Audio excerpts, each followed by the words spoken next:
আপনারা জনগণের কাছে যান, তাদের প্রত্যাশা জানার চেষ্টা করুন, তাদের প্রত্যাশা বোঝার চেষ্টা করুন, জনগণের মন জয় করুন।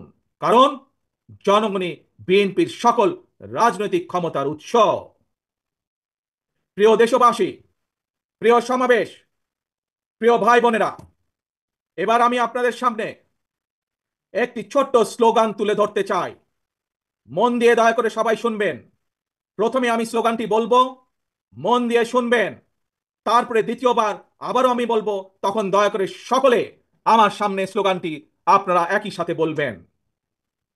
দিল্লি নয়, পিন্ডি নয়, নয় অন্য কোনো দেশ, সবার আগে বাংলাদেশ।